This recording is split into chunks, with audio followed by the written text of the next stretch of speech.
A wonderful good evening to all of you. This is Vastu Bhomar and I am welcoming you again in the 10-minute talk series by me. This is the talk number 14 and today's topic is Natural Food Tech of India, Bharat का प्राकृतिक तकनीकी भोजन। जब हम बात करते हैं मानव शरीर की, तो आप बहुत अच्छे से जानते हैं मानव शरीर को हम एक मशीन की तरह मानते हैं और मशीन की तकनीक सर्वोत्तम होनी चाहिए, क्योंकि उससे होने वाली गतिविधियां भी समाज में उत्तम होनी चाहिए।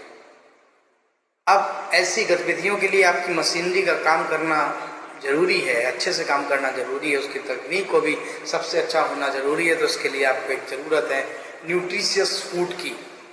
और जब हम भारत की बात करते हैं जो कि हिमालय की गोद से शुरू होता है, लद्दाख से, और जाता है समुद्री क्षेत्र कन्याकुमारी तक। एक तरफ पूर्व में अरुणाचल प्रदेश से शुरू करते हैं तो पहुँचते हैं गुजरात तक। इतने विस्तार वाले देश में जहाँ पर इतनी विविधता है फिर भी देश एक है। हर जगह आप जाने के साथ, आपके जाने के साथ वहाँ पर भोजन की प्रकृति और प्रवृत्ति भी बदलती जाती है। और आप देखते हैं कि जो भोजन की प्रकृति तो बदल रही है, लेकिन वो भोजन अपने आप में कुछ अलग है। और शायद इतनी विविधता भोजन में आपको पूरी दुनिया में कहीं देखने को नहीं मिलेगी जितनी अपने देश भारत में मिलती है, वो भी शाकाहारी भोजन की। क्योंकि दोस्तों मैं बिल्कुल बात कर रहा हूँ शाकाहारी भोजन के बारे में, क्योंकि आपने भी शायद पढ़ा होगा और सुना होगा कि जब गुरुदेव कह के गए थे कि कब्रिस्तान नहीं है पेट, आपको याद तो होगा ही। तो हमारा पेट कोई कब्रिस्तान नहीं है, कुछ भी खाते जाएं, हम किसी को मार कर भी खा जाएं। हाँ, ये सच है कि हमारे देश में भी मांसाहारी लोग हैं, मांस का सेवन करते हैं, पर जितनी भी वैरायटी जो है वेजिटेरियन फूड की अपने देश में मिलती है, शायद उतनी वैरायटी आपको पूरी दुनिया में कहीं नहीं मिलेगी। और हर रीजनल फूड का अपना एक साइंस है, और वो साइंस आपके शरीर को बहुत अच्छे से काम करने के लिए एनर्जी देता है। तो ऐसे ही कुछ क्षेत्र की हम बात करने वाले हैं इस 10 मिनट की वीडियो में। फिर तो हम लोग शुरुआत करते हैं मैदानी इलाकों से। मैदानी इलाकों का मतलब है अपने देश में जो मैदानी इलाके हैं, जैसे उत्तर प्रदेश, दिल्ली, पंजाब, हरियाणा, मध्य प्रदेश, छत्तीसगढ़, झारखंड जैसे ये जो प्रदेश हैं मैदानी प्रदेश हैं, यहाँ पर गंगा, यमुना जैसी नदियाँ, नर्मदा जैसी नदियाँ अपने निकलने के साथ साथ जमीन को उपजाऊ बनाती जाती हैं। और उस उपजाऊ जमीन में गेहूँ, मक्का, चावल जैसी फसलें होती हैं। यहाँ पर अरहर से लेके अरहर, मूंग, उड़द जैसे मसूर जैसी दालें भी आपको मिलती हैं। यही जो नदियाँ हैं कहीं ना कहीं खीरे, खरबूजे, तरबूज जैसे फल को भी देते हैं। यहीं पर जो ह्यूमिडिटी है, जो टेम्परेचर है, वो अपने देश में फलों के राजा यानी कि मैंगो को कहीं ना कहीं आप प्राप्त करते हैं। गन्ना, जिसका उपयोग कई तरह से किया जाता है, केवल शुगर के लिए ही नहीं, वो कितनी बड़ी मात्रा में हमारे यहाँ होता है। तो इतनी उपजाऊ ज़मीन आपको शायद ही कहीं देखने को मिलेगी।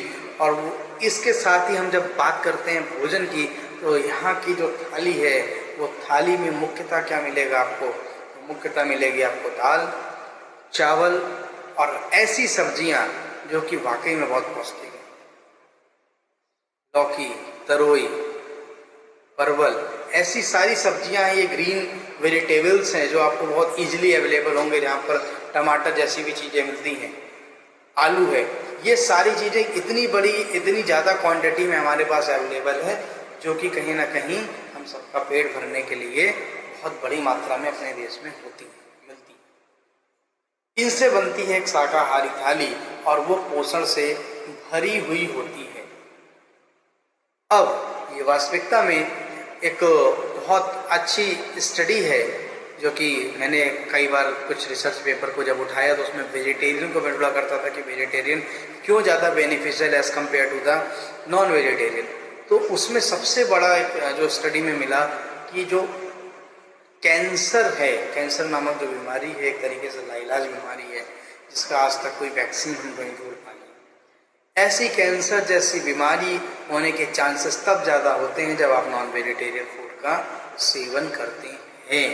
आप अगर वेजिटेरियन हैं तो आपको कैंसर होने की संभावनाएं बहुत कम है, एक्सेप्ट किसी भी तरह का धूम्रपान आप ना करते हो।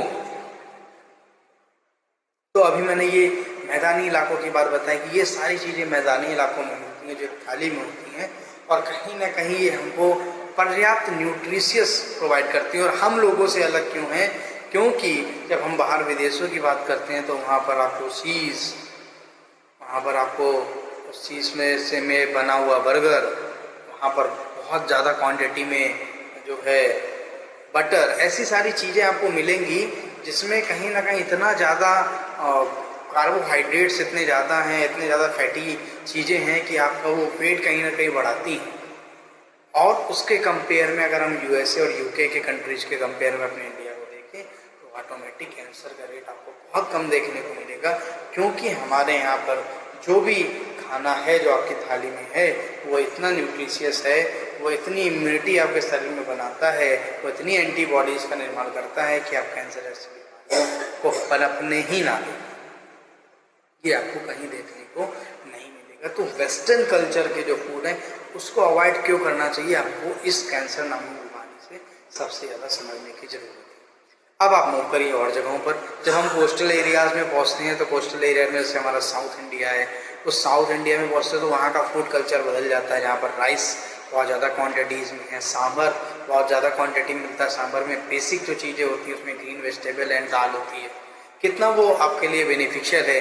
देन वहाँ का जैसे डोसा है, इडली है, इन सारी चीज़ों में बहुत कम से कम ऑयल का इस्तेमाल होता है। तो वहाँ का भी फूड वहाँ की जियोग्राफी के अकॉर्डिंग किस तरह का आप समझिए।